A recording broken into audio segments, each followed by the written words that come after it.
LIC முதலீடு மற்றும் காப்பீடு தொடர்பான அனைத்து சந்தேகம் மற்றும் விவரங்களுக்கு 8973777532 எண்ணை அணுகவும். வராகி அன்னையின் வழிபாடு என்றாலே அது பஞ்சமி திதிதான். அந்த வகையில் நாளைய தினம் வந்திருக்கக்கூடியது வசந்த பஞ்சமி என்று சொல்வார்கள். அது மட்டுமின்றி இந்த வசந்த பஞ்சமி வளர்பிறையில் வந்திருக்கக்கூடிய பஞ்சமியும் கூட. இவை அனைத்திலும் விட இந்த பஞ்சமி வெள்ளிக்கிழமை அன்று வந்திருக்கிறது.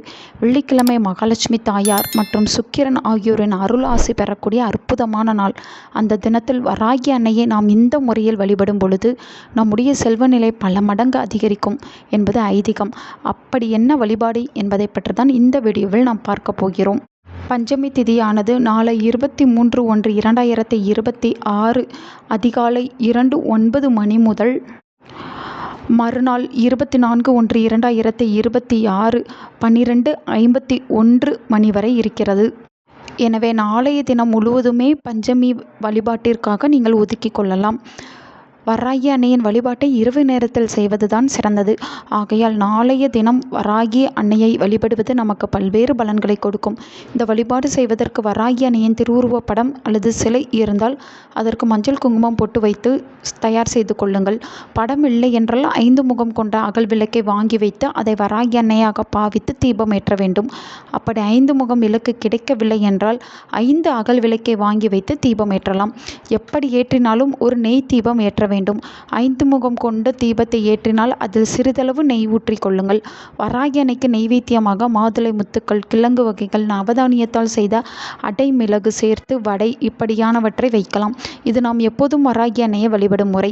செல்வ வளத்தை பெருக்கிக் கொள்வதற்கான முறை பற்றி இப்போது பார்க்கலாம். நாளைய தீப வழிபாட்டை இரவு 8 மணியிலிருந்து 9 மணிக்குள்ளாக செய்ய வேண்டும்.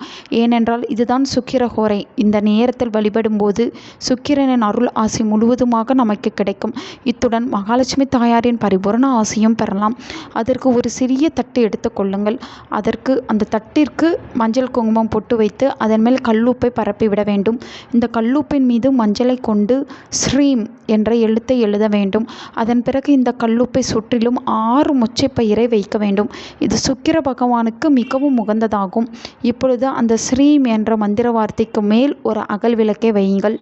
இந்த அகல் விளக்குக்கும் மஞ்சள் குங்குமம் போட்டு வைத்துக் கொள்ளுங்கள். அதில் மஞ்சள் நிறத்தில் திரி போட்டு நெய் ஊற்றி தீபமேற்றி ஓம் வராகி நமக, ஓம் வராகி நமக, ஓம் வராகி நமக என்ற மந்திரத்தை 27 முறை சொல்ல வேண்டும்.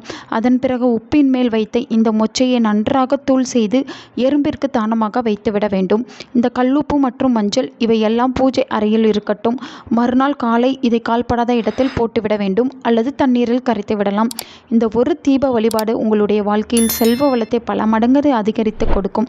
மேலும் சுக்கிரனின் ஹோரையில் அன்னையை வழிபடுவதால் அனைத்து செல்வாதிபதி தெய்வங்களின் அருளாசியும் உங்களுக்கு கிடைக்கும். நல்லதே நடக்கும்.